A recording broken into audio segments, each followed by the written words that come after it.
খাদ্যাভ্যাস আসলে না। খাদ্যাভ্যাস বলতে যারা ওবেস আছে, আ ওবেসিটি একটা কারণ এই ঘন, ঘন প্রস্রাব হওয়ার বা ওই যে মূত্রথলিটা অতিরিক্ত সংবেদনশীল হয়ে যাওয়ার। আর অনেকের ক্ষেত্রেই একটা সমস্যা আছে যে সবাই আমরা মনে করি যে কিডনিটাকে ভালো রাখার জন্য প্রচুর পানি খেতে হয়। তো এই প্রচুর পানি খেতে যেয়ে আ দেখা যায় যে আপনি পানি খেলে এটা বডি রাখবে না। এটাকে প্রস্রাবের মাধ্যমে বের করে দিবে। তো দেখা যাচ্ছে কেউ আমাদের কাছে আসে ৮-১০ লিটার করে দৈনিক পানি খেয়ে থাকে।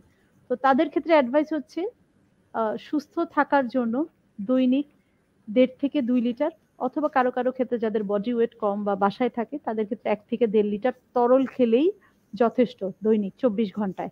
তো এই যে অভ্যাসটা যে ঘন, ঘন পানি খাওয়ার, এই অভ্যাসটা পরিবর্তন করতে হবে। পানি বা চা, কফি সবকিছু মিলিয়ে দৈনিক ১.৫ থেকে ২ লিটার খেতে হয় আরকি। হ্যাঁ, এই যে প্রস্রাব এটা খুব অনেক বড় সমস্যা। অনেক মহিলারাই এই সমস্যাটায় ভুগে থাকে।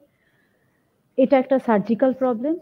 আমি যেটা বললাম যে খুব ছোট্ট একটি সার্জারি। সার্জারি শুনলেই মানুষ ভয় পেয়ে যায়। খুব ছোট একটি surgery a day case surgery এটা করা হয়। যে দিনে আসবে, ভর্তি হবে, সার্জারিটা হবে, চলে যাবে। তো এই ডে কেস সার্জারির মাধ্যমে এই রোগটা থেকে পরিত্রাণ পাওয়া সম্ভব। স্লিং সার্জারি বলে। আ ছোট একটা ফিতার মতো, টেইপের মতো আমরা এটা প্রস্রাবের রাস্তা বা মূত্রথলির মুখে এটা লাগিয়ে দেই। আ তো এটা খুব ছোট একটা সার্জারি। এর মাধ্যমে এই আ সমস্যাটা থেকে পরিত্রাণ পাওয়া যায়। এই সমস্যাটা নিয়ে অনেক দিন মানুষ দেখা যায় এটা নিয়ে দিনের পর দিন, বছরের পর বছর এটা নিয়ে ভুগে থাকে। তো আমি মানে দর্শকদের রিকোয়েস্ট করব যে এই প্রবলেম গুলা থাকলে তারা যাতে ইউরোলজিস্টদের শরণাপন্ন হন। সব সরকারি হাসপাতালে যেখানে ইউরোলজিস্ট আছে, ইউরোলজিক্যাল সাপোর্ট আছে, সেখানেই এই অপারেশন গুলা করা সম্ভব।